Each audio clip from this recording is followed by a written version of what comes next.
왜요? 왜 그때 저를 지켜주지 못한 거예요? 왜 20년간 혼자 버려두고 살게 한 거예요? 병원 복도에서 울부짖는 한 여성. 눈물로 범벅이 된 그 얼굴에는 20년간 쌓인 원망과 그리움이 뒤섞여 있었습니다. 지연아, 아빠가 미안하다. 무릎을 꿇고 사과하는 한 남성. 바로 저였습니다.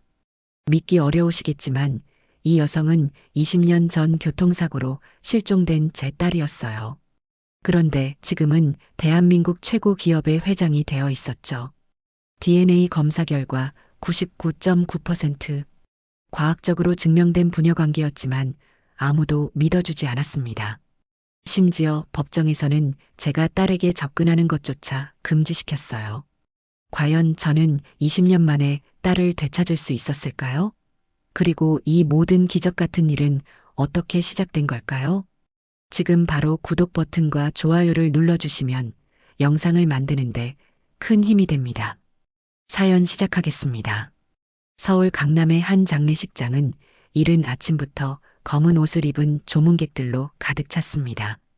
저는 상주석에 앉아 아내 김정숙의 영정사진 앞에서 고개를 숙여 인사를 받고 있었어요.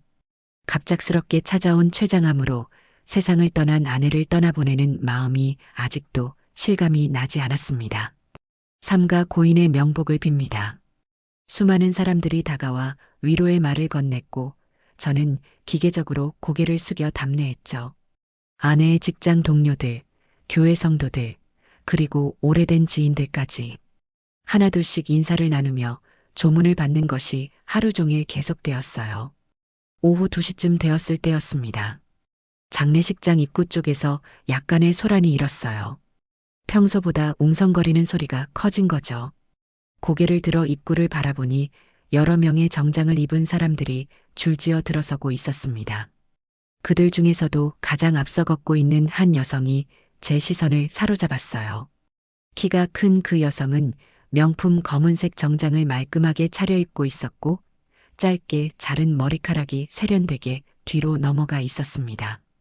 걸음걸이는 자신감이 넘쳤고 주변 사람들이 힐끗힐끗 돌아볼 정도로 아우라가 남달랐죠. 저 사람이 누구지? 궁금함이 일었습니다.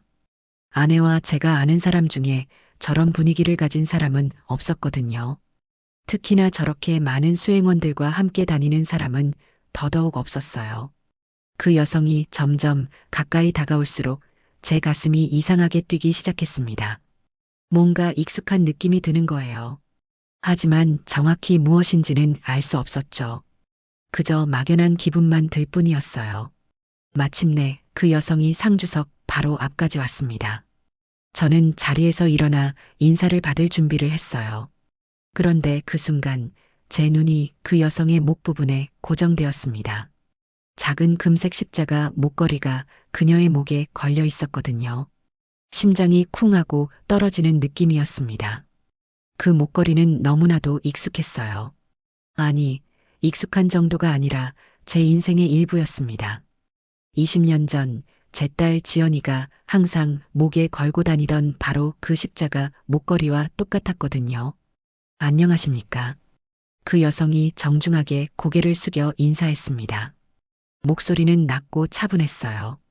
하지만 저는 그 목소리를 제대로 듣지 못했습니다.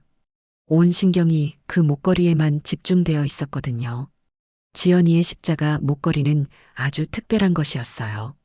시중에서 파는 흔한 것이 아니라 아내가 지연이 돌잔치 때 특별히 주문 제작한 것이었거든요.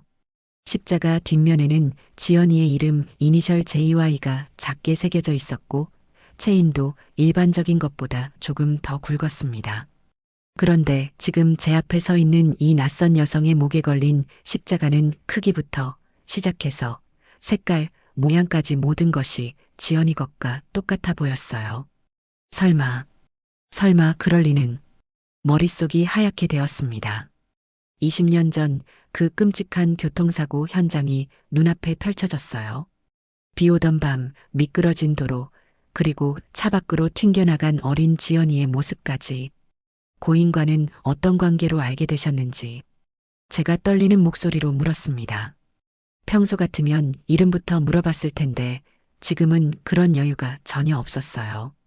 그저 이 여성이 누구인지, 어떻게 지연이의 목걸이를 가지고 있는지 알고 싶을 뿐이었죠.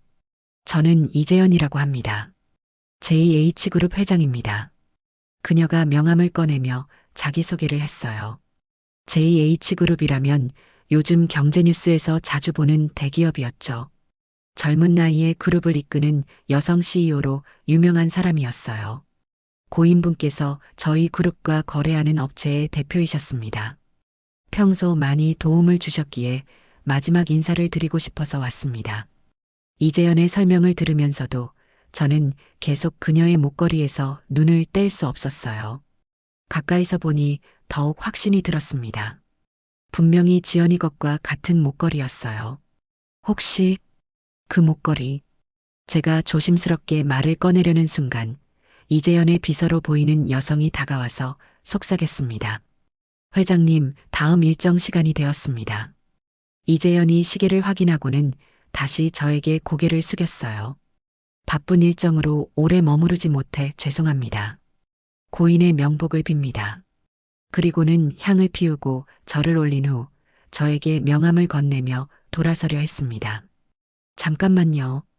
저도 모르게 큰 소리로 그녀를 불렀어요. 주변 조문객들이 모두 저를 돌아봤지만 신경 쓸 여유가 없었습니다.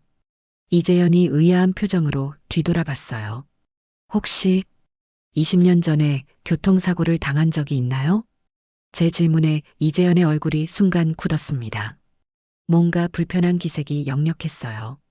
죄송하지만 개인적인 질문에는 답하기 어렵습니다. 그럼 이만 실례하겠습니다. 이재연은 차갑게 대답하고는 빠른 걸음으로 장례식장을 빠져나갔어요. 저는 그 자리에 서서 그녀의 뒷모습을 하염없이 바라봤습니다. 지연이, 설마 네가? 마음속으로 딸의 이름을 불러봤지만 대답은 돌아오지 않았어요. 그저 텅 빈 장례식장에 제 목소리만 메아리칠 뿐이었죠. 하지만 제 가슴 깊은 곳에서는 뜨거운 무언가가 솟아오르고 있었습니다. 20년 동안 꺼져버린 줄 알았던 희망의 불씨가 다시 타오르기 시작한 거예요. 조문을 받으러 온 다른 분들과 인사를 나누면서도 머릿속은 온통 이재연 생각뿐이었어요. 그 목걸이, 그 얼굴, 그리고 교통사고 이야기에 보인 그 반응까지. 모든 것이 우연의 일치라고 하기에는 너무 많은 것들이 맞아떨어졌습니다. 저녁이 되어서야 모든 조문이 끝났어요.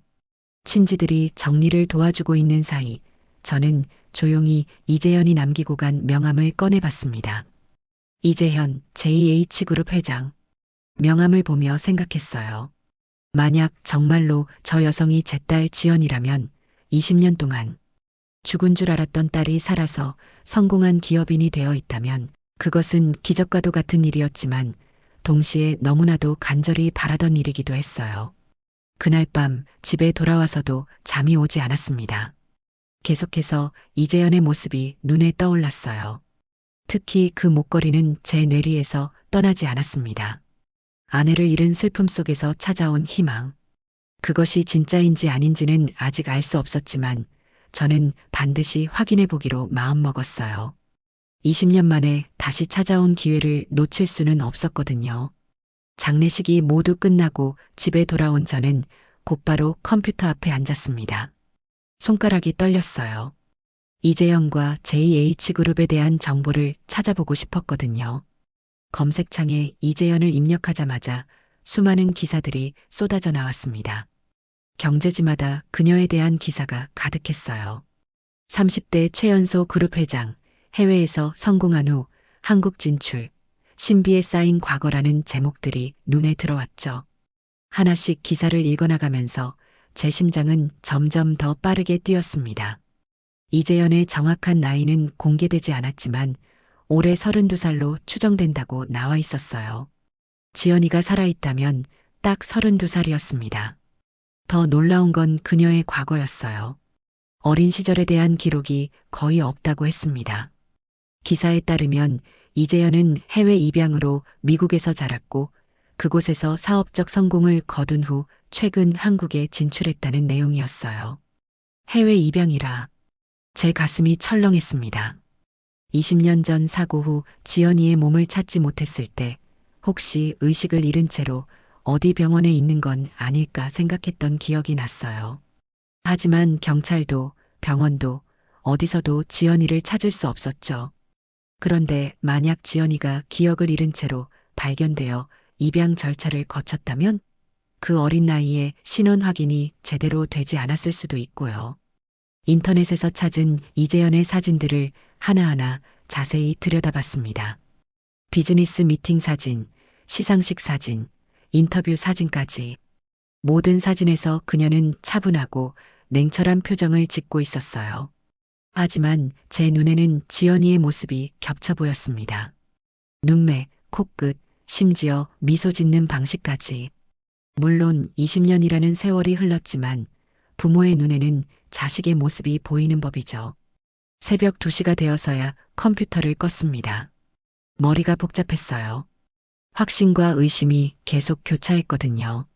한편으로는 분명히 제 딸이라는 확신이 들었지만 다른 한편으로는 너무나도 비현실적인 일이라는 생각도 들었어요. 다음 날 아침 형 김철수가 찾아왔습니다. 어제 장례식에서 제가 이상하게 행동했던 것을 걱정해서 온 거였어요. 민호야, 어제 너 좀 이상했어. 무슨 일 있었어? 형이 걱정스러운 표정으로 물었습니다. 저는 어제 있었던 일을 형에게 털어놨어요.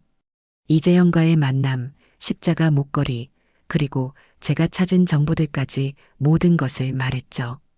형은 제 이야기를 끝까지 듣더니 깊은 한숨을 쉬었습니다. 민호야, 내 마음은 이해한다. 하지만 너무 성급한 거 아니야? 정숙이 떠나보낸 충격 때문에 착각하고 있는 것 같은데. 형, 착각이 아니에요. 그 목걸이는 분명히 지연이 것과 똑같았어요. 제가 강하게 말했지만 형은 고개를 저었습니다. 십자가 목걸이가 얼마나 흔한데. 게다가 20년이나 지났으니 내 기억도 정확하지 않을 수 있어. 차라리 상담이라도 받아보는 게 어떨까? 형의 말에 제 마음이 상했습니다. 가장 가까운 가족조차 제 말을 믿지 않는다니. 하지만 형의 입장에서는 당연한 반응일 수도 있었어요. 오후에는 아내의 친구분들이 위로차 집에 들렀습니다. 그분들도 어제 제가 조문객에게 이상하게 행동했다는 소식을 들으셨나 봐요. 민호 씨, 많이 힘드시죠? 정숙이 떠나서 정신이 없으실 텐데. 그래도 이상한 생각은 하지 마세요. 슬픔이 클 때는 없는 것도 있는 것처럼 보일 수 있어요. 위로의 말씀들이었지만 저에게는 오히려 더 큰 상처가 되었습니다. 아무도 제 말을 믿어주지 않았거든요. 그날 밤 저는 다시 20년 전 그 끔찍한 날을 떠올렸습니다. 비가 억수같이 내리던 12월의 어느 금요일 밤이었어요. 지연이와 함께 늦은 저녁을 먹고 집으로 돌아가는 길이었죠. 지연이는 조수석에 앉아서 학교에서 있었던 재밌는 일들을 신나게 얘기하고 있었어요. 아빠, 오늘 미술 시간에 선생님이 제 그림을 칭찬해 주셨어요. 12살이던 지연이의 맑은 웃음소리가 아직도 귀에 생생합니다. 목에는 그 십자가 목걸이를 걸고 있었고 그것을 자랑스럽게 만지작거리고 있었죠. 그 순간이었습니다. 맞은편에서 달려오던 트럭이 중앙선을 넘어왔어요. 운전기사가 졸음운전을 하다가 핸들을 놓친 거였죠. 지연아. 제가 급하게 핸들을 틀었지만 이미 늦었습니다.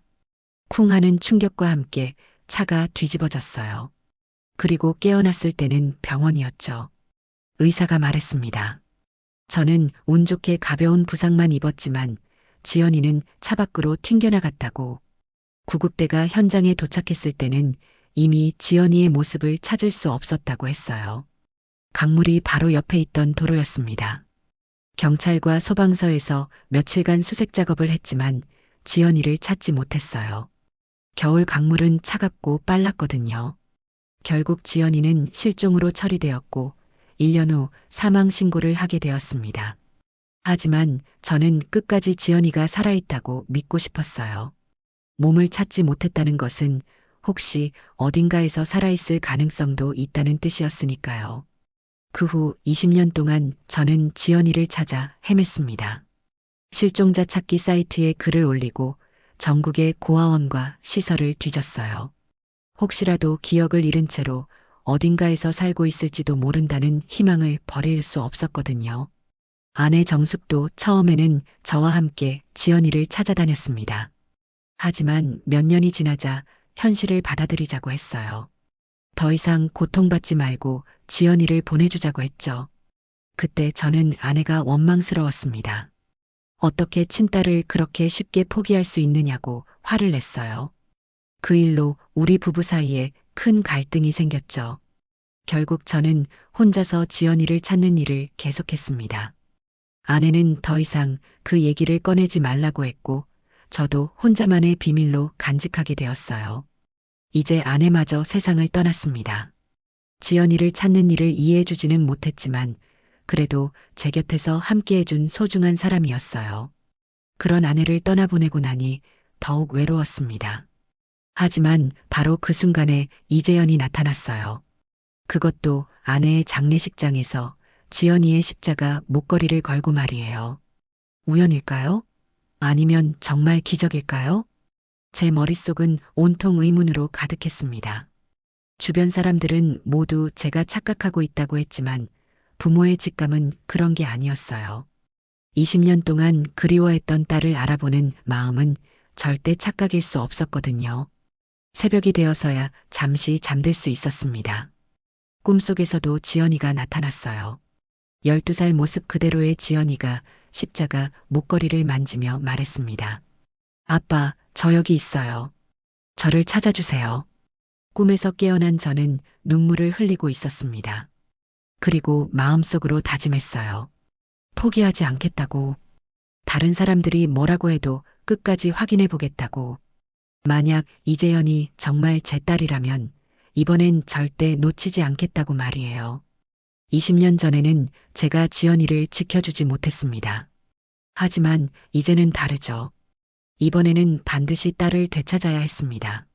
설령 그것이 착각이라는 것을 확인하게 되더라도 시도해보지 않고는 절대 포기할 수 없었어요.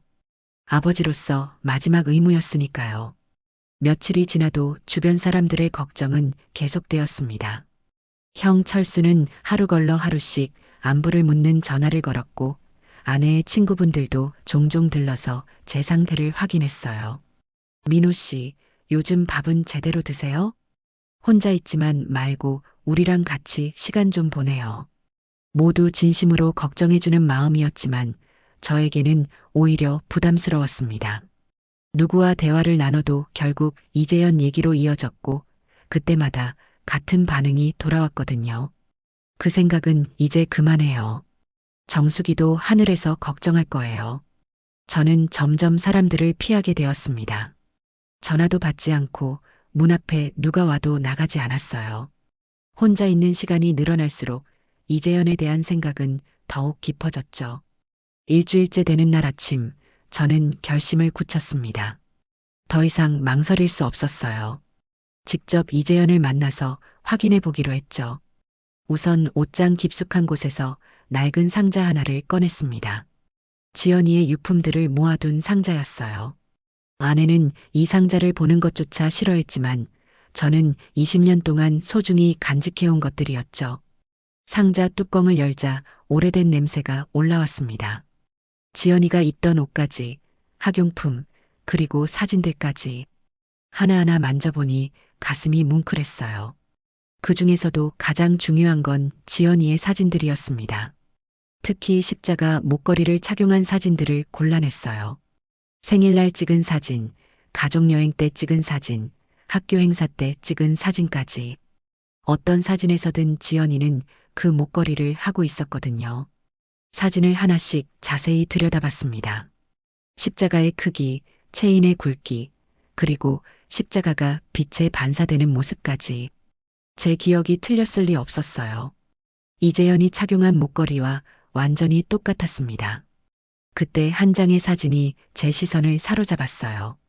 지연이가 11살 때 찍은 사진이었는데 특별히 목걸이에 초점을 맞춰 찍은 것이었죠. 사진 속 십자가 뒷면에는 작은 글씨가 보였습니다. JY. 지연이의 이름 이니셜이 선명하게 새겨져 있었어요. 이것이야말로 결정적인 증거였습니다.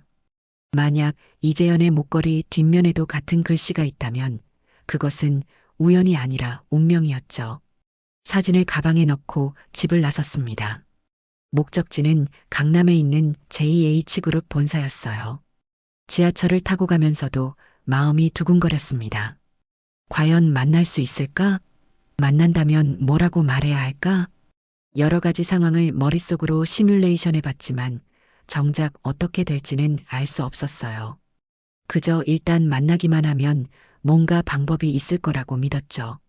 JH그룹 본사는 생각보다 훨씬 큰 건물이었습니다. 유리로 된 고층 건물이 하늘 높이 솟아 있었고 로비는 마치 호텔처럼 화려했어요. 정장을 입은 직원들이 바쁘게 오가는 모습을 보니 저 같은 평범한 사람이 들어가기엔 너무 격이 다른 곳 같았습니다. 하지만 물러설 수 없었어요. 20년을 기다린 기회였거든요. 로비 안내 데스크로 다가갔습니다. 젊은 여직원이 밝은 미소로 저를 맞았어요. 안녕하세요. 무엇을 도와드릴까요? 이재연 회장님을 만나고 싶습니다. 제 말에 직원의 표정이 살짝 굳었습니다. 아무래도 예약 없이 찾아오는 사람들을 많이 겪어봤나 봐요. 회장님과의 면담은 사전 예약이 필요합니다. 비서실로 연결해 드릴까요? 급한 일이라서요. 정말 중요한 개인적인 용무입니다. 제가 간절하게 말했지만 직원은 고개를 저었습니다. 죄송하지만 규정상 예약 없이는 면담이 어렵습니다. 비서실 번호를 알려드릴 테니 전화로 일정을 조율해 주세요. 결국 허탕을 치고 말았습니다. 예상했던 일이긴 했지만 막상 당하고 보니 실망스러웠어요. 건물 앞 카페에 앉아서 비서실로 전화를 걸어봤습니다. 하지만 결과는 뻔했죠. 회장님의 일정이 매우 바쁘셔서 면담이 어렵습니다.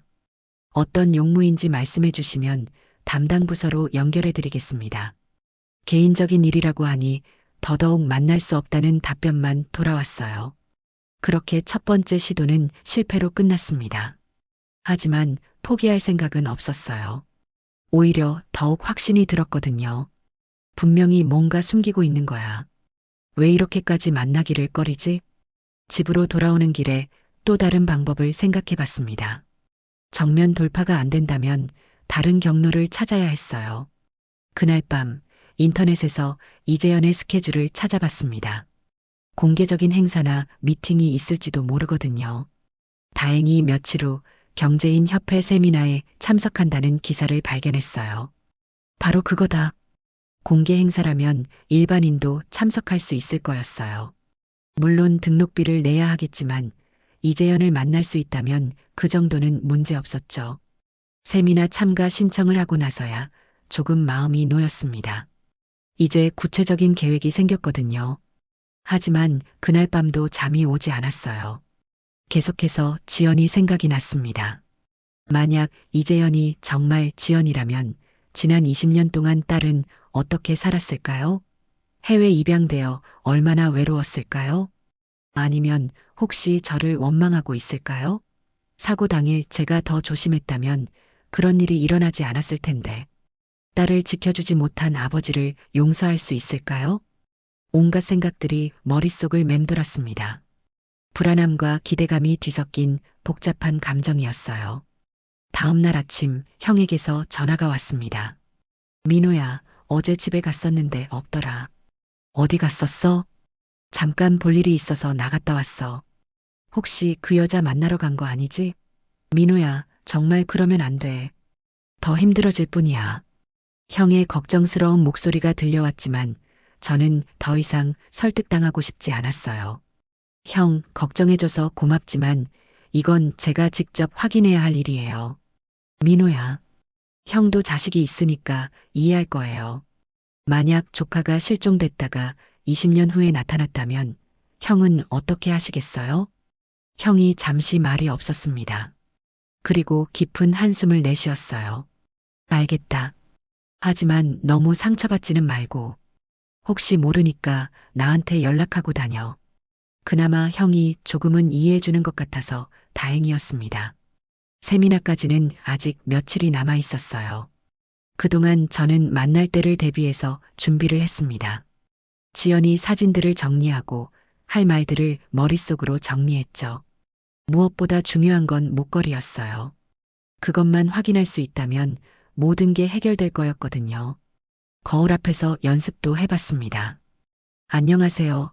저는 김민우라고 합니다. 혹시 이 사진 속 목걸이 기억나시나요?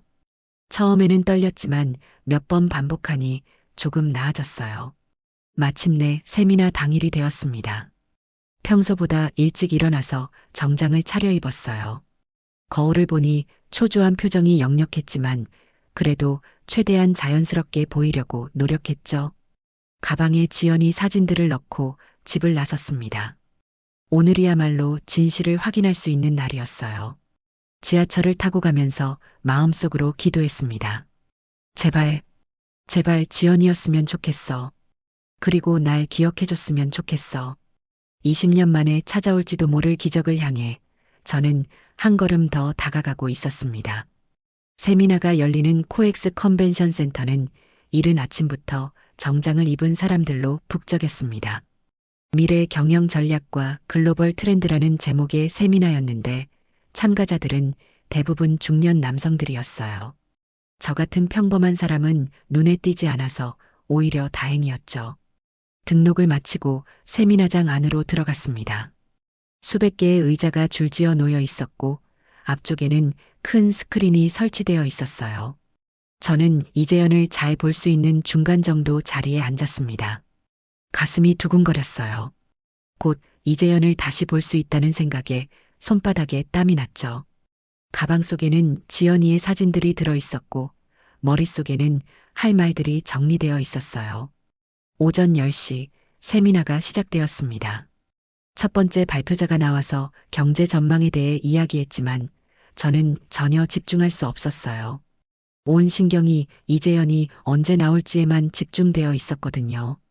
마침내 11시쯤 되어 사회자가 이재연을 소개했습니다. 다음 발표자는 최근 한국 진출로 화제가 되고 있는 JH그룹의 이재연 회장님입니다. 박수가 터져나오는 가운데 이재연이 무대 위로 올라왔어요. 검은색 정장에 머리를 단정하게 올린 모습이 장례식장에서 봤을 때보다 더욱 당당해 보였습니다. 하지만 제 눈은 자연스럽게 그녀의 목 부분으로 향했어요. 그런데 이상했습니다. 오늘은 목걸이를 하지 않고 있었거든요. 왜 목걸이가 없지? 실망감이 밀려왔지만 그래도 이재연을 가까이서 볼 수 있어서 다행이었어요. 발표가 시작되자 저는 그녀의 모든 것을 자세히 관찰했습니다. 목소리, 손짓, 표정까지. 20년이라는 세월이 흘렀지만 부모의 눈에는 여전히 지연이의 모습이 보였어요. 특히 눈웃음을 지을 때는 어린 지연이와 똑같았죠. 발표가 끝나고 질의응답 시간이 되었습니다. 여러 사람들이 손을 들고 질문을 했어요. 저도 손을 들고 싶었지만 용기가 나지 않았습니다. 수백 명이 보는 앞에서 개인적인 질문을 할 수는 없었거든요. 결국 이재연의 발표가 모두 끝났습니다. 그녀는 박수를 받으며 무대에서 내려갔고 곧바로 출입구 쪽으로 향했어요. 저는 재빨리 자리에서 일어났습니다. 놓칠 수 없는 기회였거든요. 사람들 사이를 헤치며 이재연을 따라갔죠. 로비에 나가보니 이재연은 이미 엘리베이터 앞에 서 있었어요. 몇 명의 수행원들과 함께 있었는데 그 중에서도 한 여성이 특히 눈에 띄었습니다. 30대 중반쯤 되어 보이는 여성으로 이재연 바로 옆에서 서류를 정리하고 있었어요. 저는 조심스럽게 다가가려 했습니다.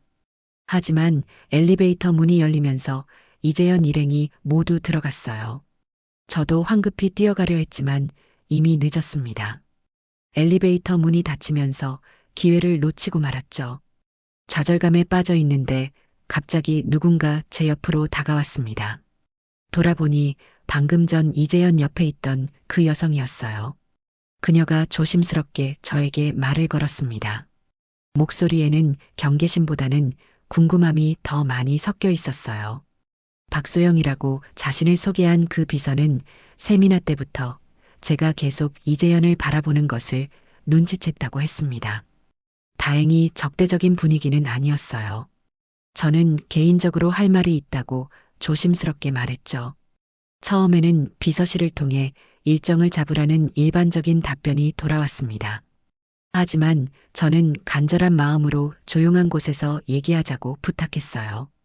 박소영이 저를 잠시 바라보더니 고개를 끄덕이며 카페로 안내했습니다.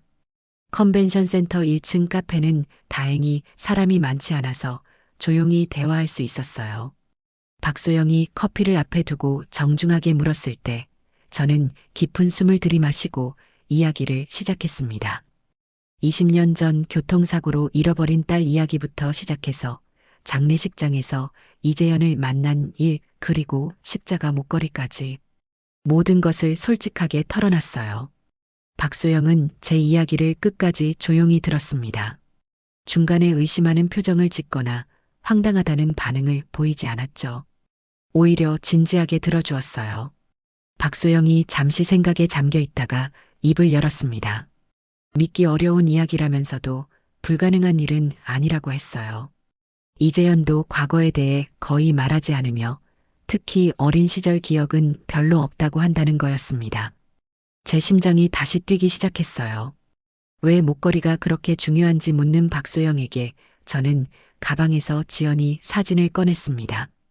특히 십자가 목걸이가 잘 나온 사진들을 보여주며 뒷면에 JY라는 이니셜이 새겨져 있었다고 설명했죠. 박소영이 사진을 자세히 들여다보며 정말 이재현과 닮아 보인다고 중얼거렸습니다. 하지만 곧 실망스러운 소식도 전해줬어요. 이재현은 평소 목걸이를 거의 하지 않으며 장례식 때 착용한 것이 오히려 신기할 정도라는 거였죠. 개인적인 물건들은 사무실 금고에 보관한다고도 했습니다.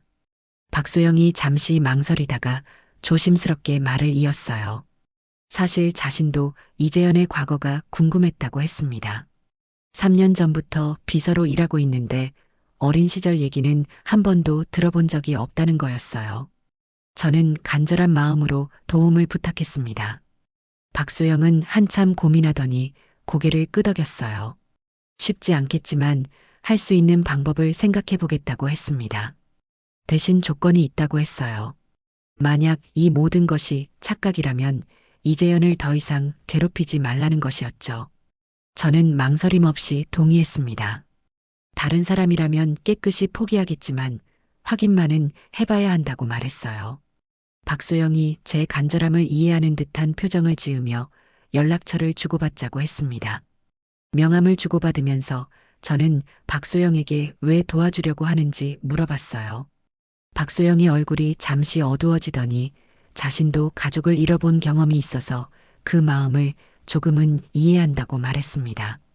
그 말에서 깊은 슬픔이 느껴졌어요. 박소영도 어떤 아픈 과거가 있는 것 같았습니다. 연락을 기다리겠다는 저에게 박소영은 약속은 못하지만 최선을 다해보겠다고 했어요. 카페를 나오면서 저는 처음으로 희망을 느꼈습니다. 아직 확실한 것은 없었지만 적어도 저를 이해해주는 사람이 생겼으니까요. 집으로 돌아가는 길에 계속 생각했어요. 박소영이라는 사람이 정말 도움이 될 수 있을까? 이재현을 만날 기회를 만들어줄 수 있을까?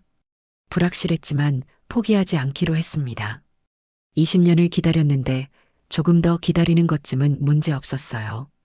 그날 밤 오랜만에 평온하게 잠들 수 있었습니다. 혼자가 아니라는 생각 때문이었죠. 작지만 의미 있는 첫걸음이었어요. 박소영과 만난 지 사흘이 지났을 때 드디어 그녀에게서 연락이 왔습니다. 목소리에 약간의 흥분이 섞여 있었어요. 회장님이 개인적인 시간을 내겠다고 했다는 거였습니다. 내일 오후 6시 JH그룹 본사 회장실에서 만날 수 있다는 소식이었죠. 그 순간 제 손이 떨렸습니다. 20년을 기다린 순간이 드디어 왔구나 싶었어요. 하지만 동시에 두려움도 밀려왔습니다. 만약 이재현이 정말 제 딸이 아니라면?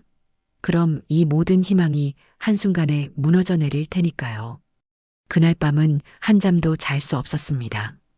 계속해서 20년 전 그날의 기억이 되살아났어요. 비 내리던 도로, 갑자기 나타난 트럭, 그리고 의식을 잃기 직전까지 지연이를 향해 뻗었던 제 손까지 모든 것이 생생하게 떠올랐습니다.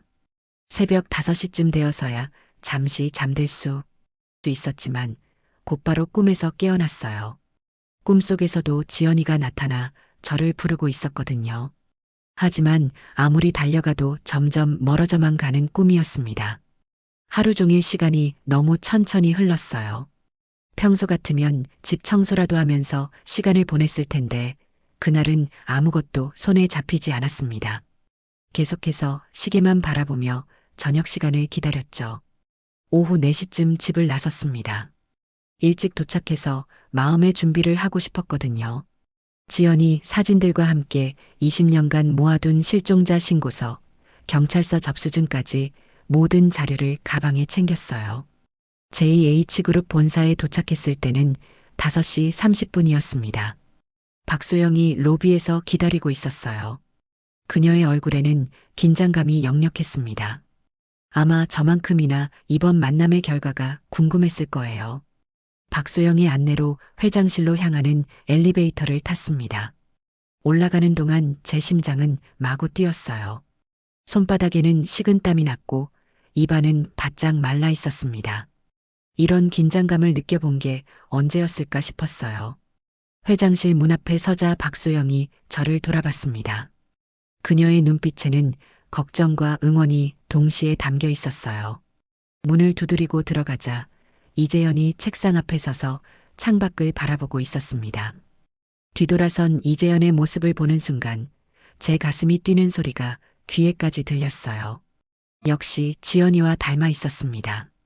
20년이라는 세월이 흘렀지만 아버지의 눈에는 여전히 어린 딸의 모습이 겹쳐 보였거든요. 이재연이 저를 바라보는 표정은 차갑고 경계심이 가득했어요. 하지만 동시에 약간의 호기심도 엿보였습니다. 아마 박소영에게 제 이야기를 들었을 거예요. 앉으시죠. 짧은 말과 함께 응접실을 가리키는 이재연. 저는 떨리는 다리로 소파에 앉았습니다. 이재연도 맞은편에 앉았지만 거리를 두고 있었어요. 경계하는 마음이 느껴졌습니다. 박소영은 차를 준비한다며 잠시 자리를 비웠어요. 이재연과 단둘이 남겨진 순간 침묵이 흘렀습니다. 저는 그 침묵이 견디기 어려웠지만 어떻게 말을 꺼내야 할지 알 수 없었어요. 먼저 입을 연 건 이재연이었습니다.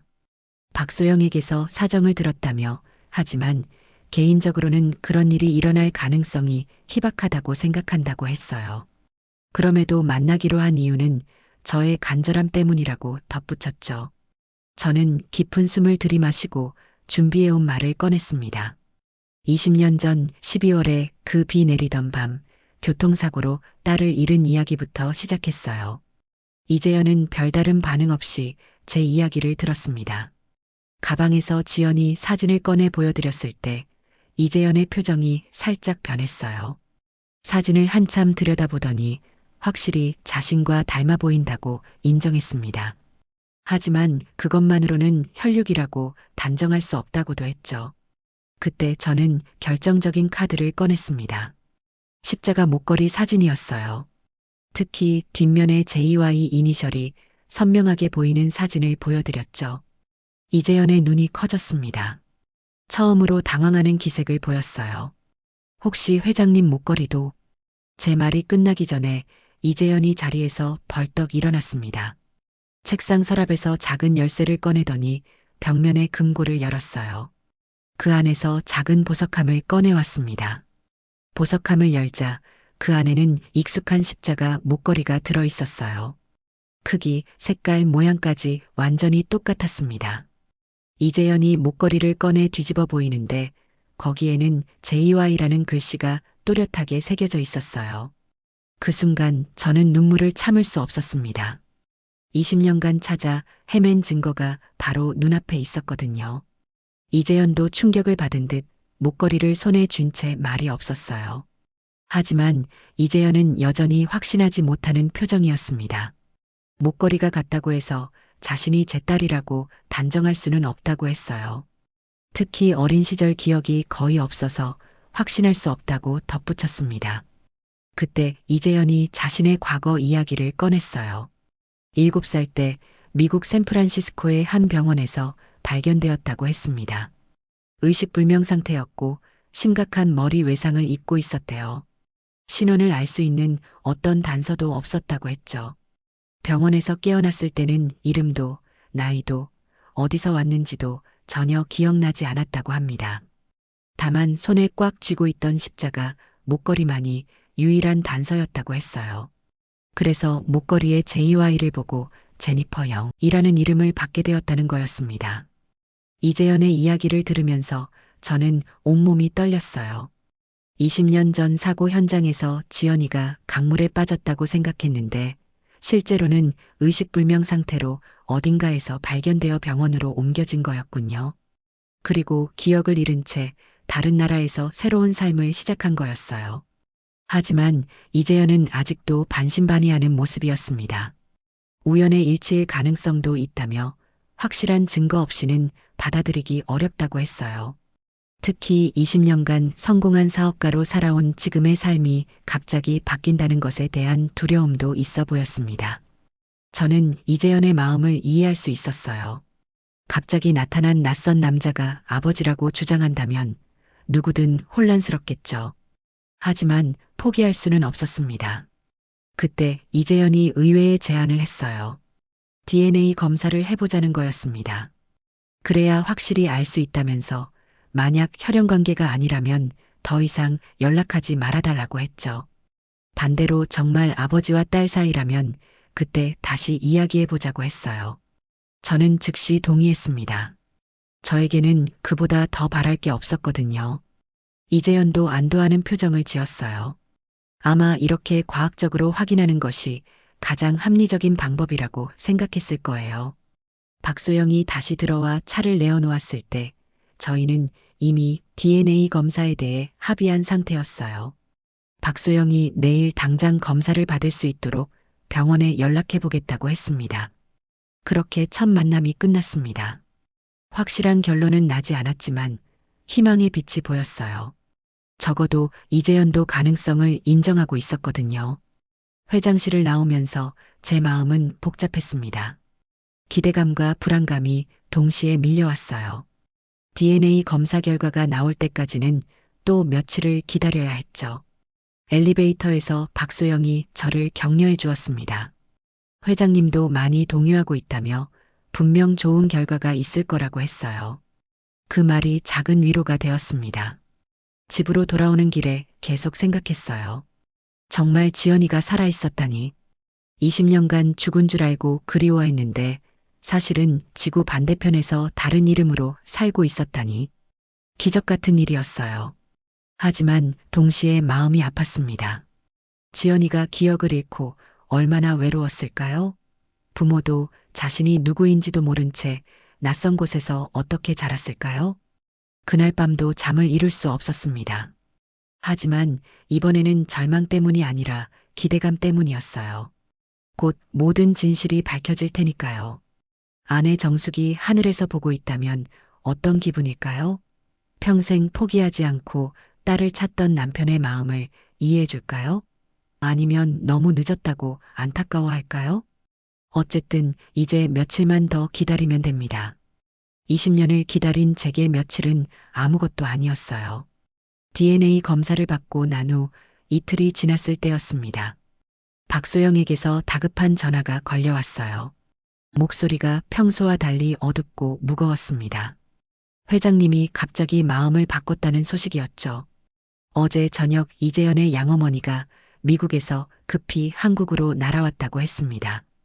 박소영은 정확한 내용은 모르겠지만 양어머니가 이 상황에 대해 크게 반대하고 있다고 전했어요. 특히 이재현을 노리는 사기일 가능성이 높다며 강력하게 경고했다는 거였습니다. 전화를 끊고 나서 저는 한동안 멍하니 서 있었어요. 이틀 전까지만 해도 희망적이었던 상황이 갑자기 암울해진 거죠. 하지만 포기할 수는 없었습니다. 어떻게든 이재현을 다시 만나야 했어요. JH그룹에 전화를 걸어봤지만 이재현은 통화할 수 없다는 답변만 돌아왔습니다.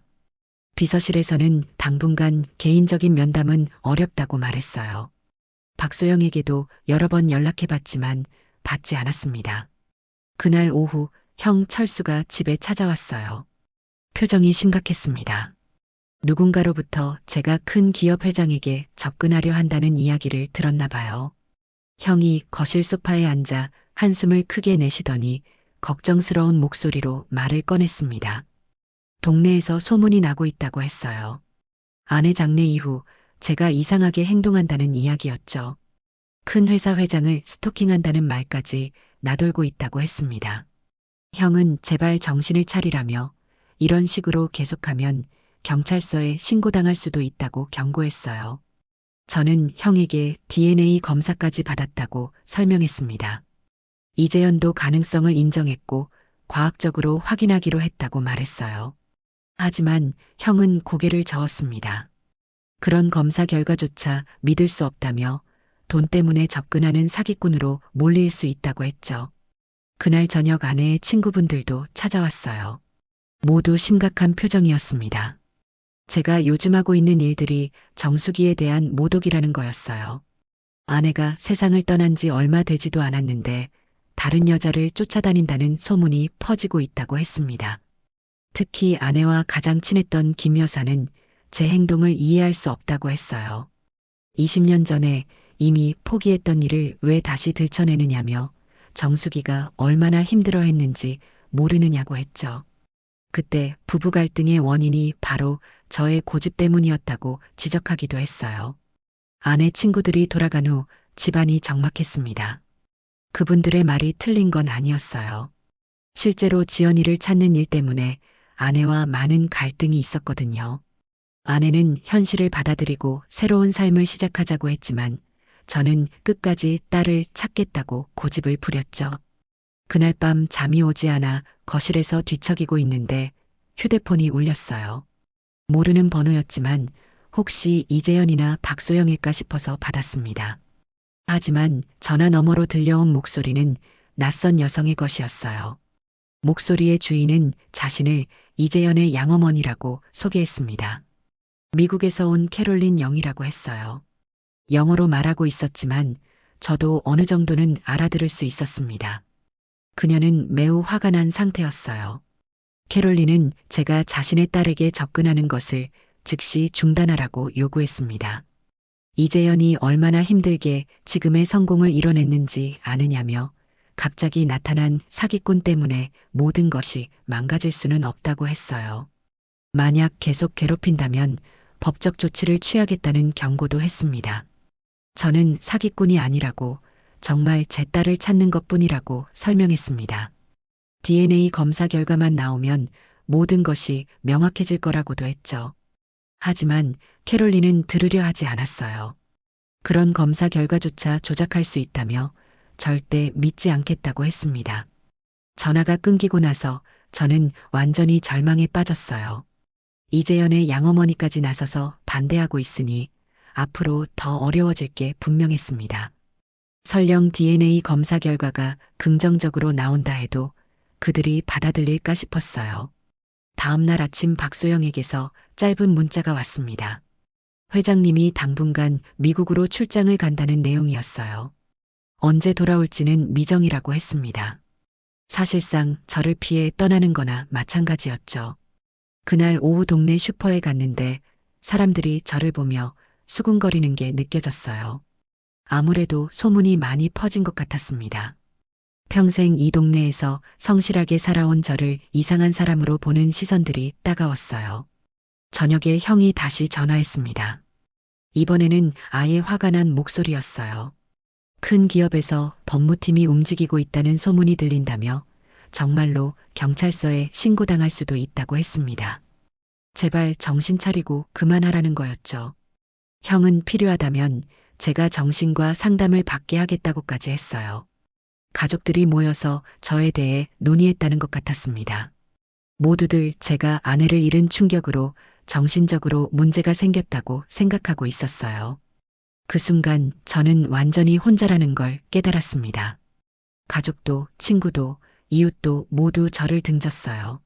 심지어 20년간 그리워했던 딸조차 저를 피해 도망쳤습니다. 이재현이 정말 제 딸이 맞는지도 확실하지 않은 상황에서 모든 것을 잃어버린 기분이었어요. 그날 밤 저는 아내의 영정 앞에 앉았습니다. 한참 동안 아내 사진을 바라보며 생각했어요. 정말 제가 잘못하고 있는 걸까요?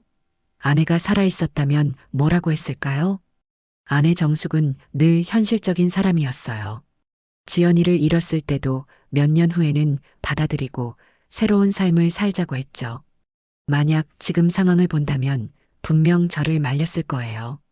혹시 모를 희망에 매달려 모든 걸 망치지 말라고 했을 겁니다. 하지만 저는 포기할 수 없었어요. 비록 모든 사람들이 등을 돌렸지만 아직 DNA 검사 결과가 나오지 않았거든요. 그것만이 마지막 희망이었습니다. 휴대폰을 확인해 보니 박소영에게서 또 다른 문자가 와 있었어요. DNA 검사 결과가 내일 나온다는 내용이었습니다. 하지만 이재현이 미국에 있는 상황에서 그 결과를 어떻게 전달받을 수 있을지 모르겠다고 했어요. 저는 그날 밤 거의 잠들지 못했습니다. 내일이면 모든 것이 결정날 테니까요. 만약 결과가 부정적이라면 정말로 모든 걸 포기해야 할 거였어요. 하지만 만약 긍정적이라면 그래도 이재현을 되찾을 수 있을까요? 새벽이 되어서야 잠시 잠들 수 있었지만 꿈속에서도 불안했습니다. 지연이가 저를 외면하며 돌아서는 꿈을 꿨어요. 아무리 부르고 쫓아가도 점점 멀어져만 갔습니다. 20년을 기다린 끝에 찾은 희망이 이렇게 무너져도 되는 걸까요? 저는 정말 잘못된 길을 걷고 있는 걸까요? 모든 것이 불확실한 상황에서 저는 마지막 희망의 끈을 놓지 않으려 애썼습니다. 내일이면 진실을 알 수 있을 테니까요. DNA 검사 결과가 나오는 날 아침, 저는 6시부터 깨어나 박소영의 연락만 기다렸습니다.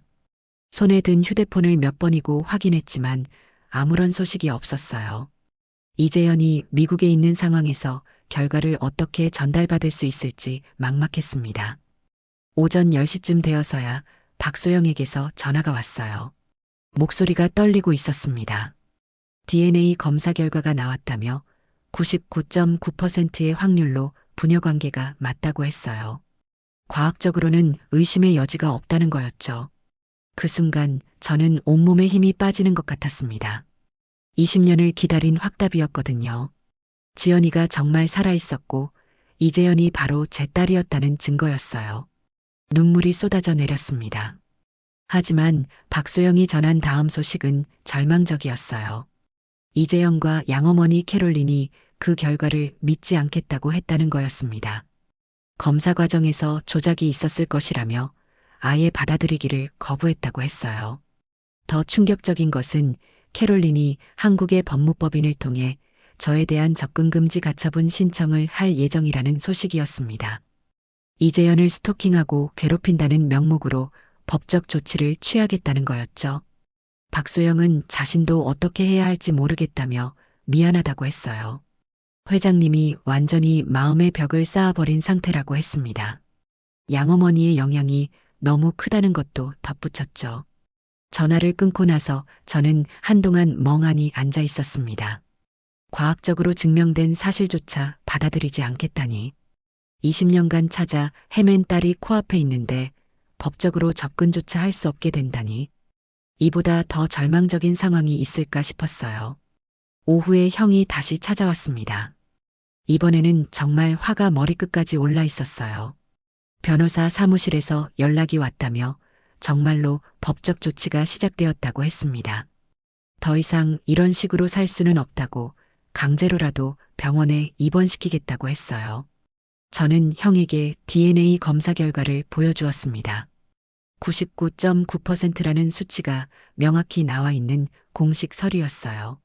하지만 형은 그것마저 믿으려 하지 않았습니다. 요즘 검사 결과도 얼마든지 조작할 수 있다며 제가 완전히 정신이 나갔다고 했죠. 그날 저녁집에 혼자 있는데 갑자기 문을 두드리는 소리가 들렸어요. 밖을 내다보니 경찰관 2명이 서 있었습니다. 접근금지 가처분 결정서를 전달하러 온 거였어요.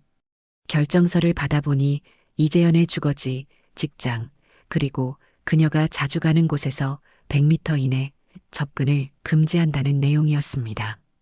위반할 경우 법적 처벌을 받을 수 있다는 경고도 있었어요.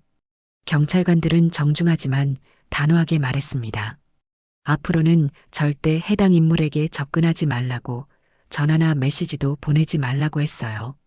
만약 위반하면 즉시 체포될 수도 있다고 경고했습니다. 경찰이 떠난 후 저는 그 종이를 한참 바라봤습니다. 제 딸을 만나는 것이 법적으로 금지된 상황. 이보다 더 비극적인 일이 있을까요? 과학적으로 증명된 부녀 관계인데도 법이 우리를 갈라놓는다니. 그날 밤은 정말 길었습니다. 잠을 이룰 수 없어서 거실을 왔다 갔다 하며 생각했어요. 정말 여기서 포기해야 하는 걸까요? 아니면 다른 방법이 있을까요? 새벽 3시쯤 되어서 갑자기 휴대폰이 울렸습니다. 박소영이었어요. 목소리가 급하고 떨리고 있었습니다. 큰 문제가 생겼다며 양어머니 캐롤린이 갑자기 쓰러졌다고 했어요. 심장마비였다고 했습니다. 지금 서울대병원 응급실에 있는데 상황이 매우 위중하다는 거였어요. 이재연도 급히 미국에서 돌아와 병원에 있다고 했습니다. 저는 망설였습니다. 접근금지 명령을 위반하는 것이었거든요. 하지만 딸의 양어머니가 위험한 상황이라니 그냥 있을 수는 없었어요. 결국 병원으로 향했습니다. 서울대병원 응급실은 새벽인데도 바쁘게 돌아가고 있었어요. 멀리서 이재연을 볼 수 있었습니다. 검은 옷을 입은 채 병원 복도에 앉아있는 모습이 너무 초라해 보였어요. 20년 만에 보는 딸의 슬픈 모습이었습니다. 저는 멀리서 지켜보기만 했습니다. 접근금지 명령 때문에 가까이 갈 수도 없었고 설령 간다 해도 이재연이 저를 받아들이지 않을 게 분명했거든요. 새벽 5시쯤 의사가 나와서 이재연에게 뭔가 설명하는 모습이 보였어요. 이재연이 고개를 떨구며 우는 것 같았습니다. 아마 안 좋은 소식이었을 거예요. 그때 갑자기 이재연이 복도 끝에서 울고 있는 것을 발견했습니다. 혼자서 조용히 눈물을 흘리고 있었어요. 20년간 자신을 길러준 어머니를 잃을지도 모른다는 두려움 때문이었겠죠. 저는 더 이상 참을 수 없었습니다. 법적 금지든 뭐든 상관없었어요. 딸이 혼자 아파하고 있는데 아버지가 모른 채 할 수는 없었거든요. 조심스럽게 이재연에게 다가갔습니다. 그녀가 저를 보고 깜짝 놀라며 일어났어요. 왜 여기 있느냐며 접근금지 명령을 위반한 것 아니냐고 따졌습니다. 저는 조용히 대답했습니다. 법적 처벌을 받더라도 상관없다고, 딸이 힘들어하는데 아버지가 모른 채 할 수는 없다고 했어요. 이재연의 눈에서 눈물이 더 많이 흘렀습니다. 그때 이재연이 갑자기 말했어요. 왜 20년 전에 자신을 지켜주지 못했느냐고, 왜 그때 사고가 났느냐고, 왜 혼자 버려지게 했느냐고 울부짖었습니다. 그 순간 저는 깨달았어요. 이재연이 기억을 되찾기 시작한 거였습니다. 저는 무릎을 꿇고 딸 앞에서 사과했어요. 20년 전 사고를 막지 못한 것, 지켜주지 못한 것, 찾아내지 못한 것에 대해 진심으로 사과했습니다. 그리고 이제라도 늦지 않았다면 진짜 아버지가 되고 싶다고 했어요. 이재연이 저를 바라보며 떨리는 목소리로 말했습니다. 어렴풋이 기억이 난다고, 비 오던 밤 차 안에서 아빠라고 불렀던 기억이 있다고 했어요. 그리고 십자가 목걸이를 꼭 쥐고 있었던 것도 기억난다고 했습니다. 그 순간 20년의 벽이 무너졌습니다. 이재연이 제 품에 안겼어요. 아버지라고, 정말 아버지가 맞다고 울면서 말했습니다. 저도 참았던 눈물을 터뜨렸어요. 20년간 기다린 순간이었습니다. 딸을 품에 안을 수 있는 기적 같은 순간이었어요. 하지만 그 감동도 잠시, 이재연이 다시 슬픔에 잠겼습니다. 양어머니가 위독한 상황이었거든요. 저는 딸에게 말했어요. 지금은 양어머니가 우선이라고, 그분도 소중한 어머니라고 했습니다. 그날 오후 캐롤린이 의식을 되찾았습니다. 이재연이 병실에서 양어머니에게 모든 진실을 털어놓았어요. DNA 검사 결과와 되찾은 기억까지 모두 말했죠. 처음에 캐롤린은 믿으려 하지 않았습니다. 하지만 이재현이 어린 시절 악몽에서 계속 나타났던 남자가 바로 저였다고 말하자 캐롤린의 표정이 변했어요. 결국 캐롤린도 진실을 인정했습니다. 그리고 저에게 미안하다고 사과했어요. 딸을 지키려는 마음이 앞서서 진실을 외면했다고 했습니다. 그렇게 길고 고된 하루가 지나갔습니다. 20년의 기다림 끝에 드디어 딸을 되찾은 기적 같은 하루였어요. 캐롤린이 완전히 회복하는 데는 일주일이 걸렸습니다. 그 기간 동안 저는 매일 병원을 찾았어요. 처음에는 어색했지만 점점 자연스러워졌습니다. 이재현도 제 존재를 받아들이기 시작했고 캐롤린도 저를 경계하지 않게 되었어요. 병실에서 우리는 많은 이야기를 나눴습니다. 이재현이 어떻게 미국에서 자랐는지, 어떤 어려움을 겪었는지, 그리고 어떻게 성공한 사업가가 되었는지에 대해 들을 수 있었어요. 캐롤린도 20년간 딸을 얼마나 사랑하며 키웠는지 이야기해 주었습니다. 저 역시 제 이야기를 들려줬어요.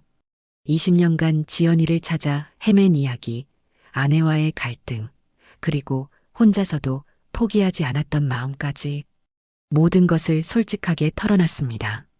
이재현의 기억도 점점 더 많이 돌아왔어요. 어린 시절의 따뜻한 추억들이 하나둘씩 되살아나고 있었습니다. 함께 공원에서 놀았던 일, 제가 읽어준 동화책 이야기, 그리고 십자가, 목걸이를 선물 받았을 때의 기쁨까지 모든 것이 생생하게 떠올랐다고 했어요. 특히 사고 당일의 기억이 돌아왔을 때는 둘 다 울었습니다. 비 오는 밤 차 안에서 학교 이야기를 신나게 하던 순간 갑자기 나타난 트럭, 그리고 의식을 잃기 직전까지 저를 부르던 기억까지 모든 것이 선명하게 되살아났어요. 이재현은 그동안 왜 물가에만 가면 불안해했는지, 왜 비 오는 날이면 악몽을 꾸었는지 이제야 알겠다고 했습니다. 모든 것이 그때의 트라우마 때문이었던 거죠. 캐롤린이 태어나는 날, 우리는 함께 집으로 향했습니다. 이재현의 집이 아니라 제가 20년간 살아온 우리 집으로 말이에요. 지연이의 방이 그대로 보존되어 있다는 이야기를 듣고 이재현이 꼭 보고 싶다고 했거든요. 집 문을 열고 들어서는 이재현의 모습을 보며 가슴이 뭉클했습니다. 20년 만에 친정집에 돌아온 딸의 모습이었어요. 거실을 둘러보며 어렴풋이 기억난다고 하더니 자신의 방으로 향했습니다. 지연이 방 문을 여는 순간 이재현이 손으로 입을 막고 울음을 터뜨렸어요. 20년 전 그대로 보존된 방의 모습에 충격을 받은 것 같았습니다. 책상 위의 인형들, 벽에 붙인 그림들, 그리고 침대 위의 작은 베개까지 모든 것이 그때 그대로였거든요. 이재현이 책장에서 어린 시절 읽었던 동화책을 꺼내 들었어요. 페이지를 넘기며 추억에 잠기는 모습을 보니 정말 제 딸이 맞다는 확신이 들었습니다. 20년이라는 시간이 흘렀지만 여전히 제 딸이었어요. 그날 저녁 우리는 함께 식사를 했습니다. 아내가 자주 만들어주던 김치찌개였어요. 이재현이 한 숟가락 떠먹더니 눈물을 흘렸습니다. 이 맛을 기억한다고 어릴 때 엄마가 해주던 바로 그 맛이라고 했어요. 식사 후에는 거실에 앉아 아내의 영정 앞에서 이야기를 나눴습니다. 이재현에게 어머니 정숙에 대해 많은 이야기를 들려줬어요. 얼마나 따뜻하고 사랑이 많은 사람이었는지, 지연이를 얼마나 사랑했는지 말이에요. 이재현이 영정 앞에 절을 올렸습니다. 20년 늦었지만 이제라도 인사드린다며 하늘에서 지켜봐 달라고 말했어요. 캐롤린도 함께 절을 올리며 소중한 딸을 잘 키워주셔서 감사하다고 했습니다. 그 모습을 보며 저는 아내도 기뻐할 거라는 생각이 들었어요. 평생 그리워했던 딸이 돌아왔고 이제 진짜 가족이 되었으니까요. 비록 늦었지만 아내의 마지막 소원이 이루어진 것 같았어요. 며칠 후 저희는 함께 아내의 묘소를 찾았습니다. 이재현이 꽃다발을 준비해 왔어요. 20년 전 어린 지연이가 좋아하던 하얀 장미였습니다. 무덤 앞에서 이재현이 오랫동안 울었어요. 엄마, 늦어서 미안해요. 이제야 왔어요. 간단한 말이었지만 마음이 찡했습니다. 이재현이 무덤에 절을 올리고 꽃을 올려드리는 모습을 보니 정말 우리 가족이 하나가 된 것 같았어요. 그 후로 이재현은 자주 집에 들렀습니다.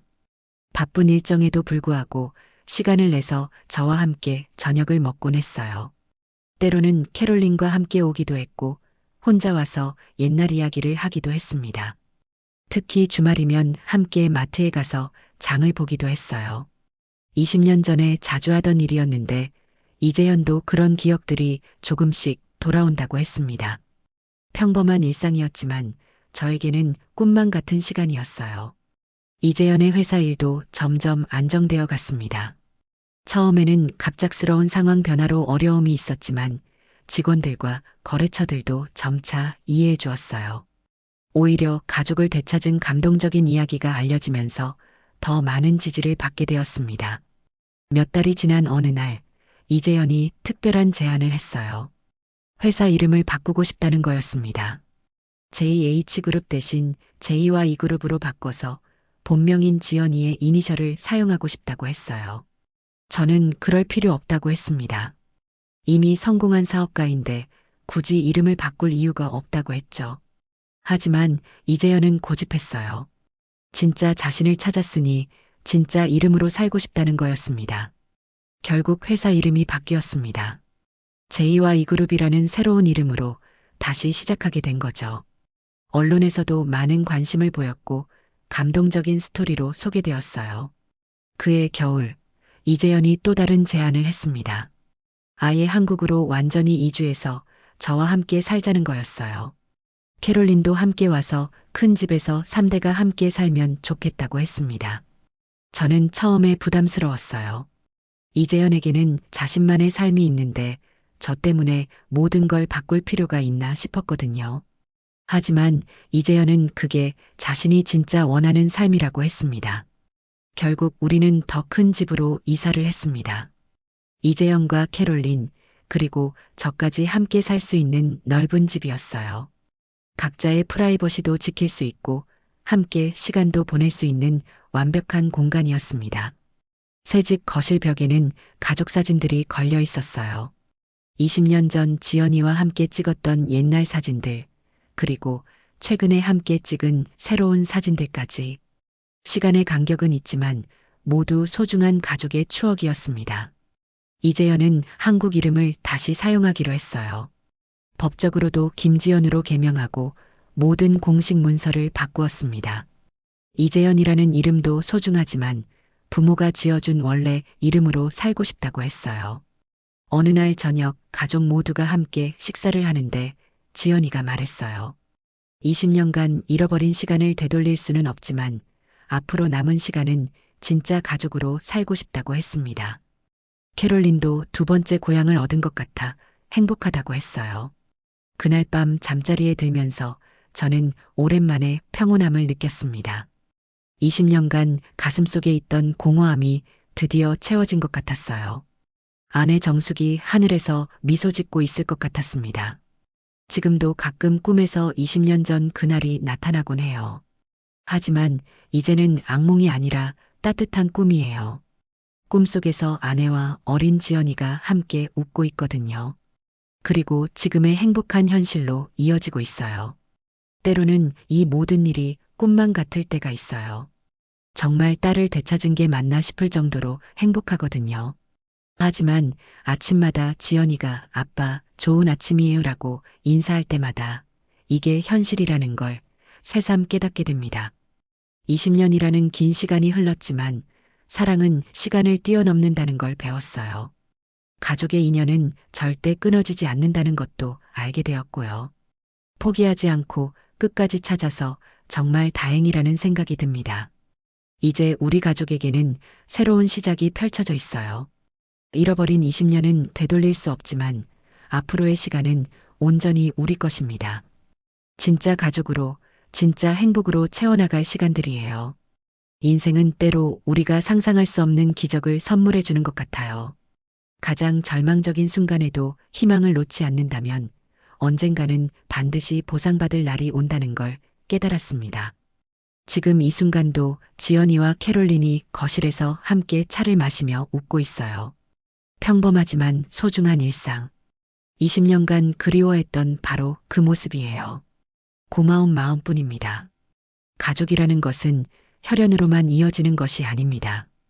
20년이라는 긴 세월이 흘러도 변하지 않는 사랑, 절대 포기하지 않는 마음, 그리고 서로를 받아들이는 포용이야말로 진짜 가족을 만드는 것이겠죠. 비록 늦었지만 다시 하나가 된 이 가족처럼 우리 모두에게도 포기하지 않으면 반드시 찾아올 기적이 있을 거라 믿습니다. 이런 감동적인 가족 이야기가 더 궁금하시다면 구독과 좋아요, 그리고 알림 설정 부탁드립니다. 여러분의 따뜻한 댓글도 기다리고 있겠습니다.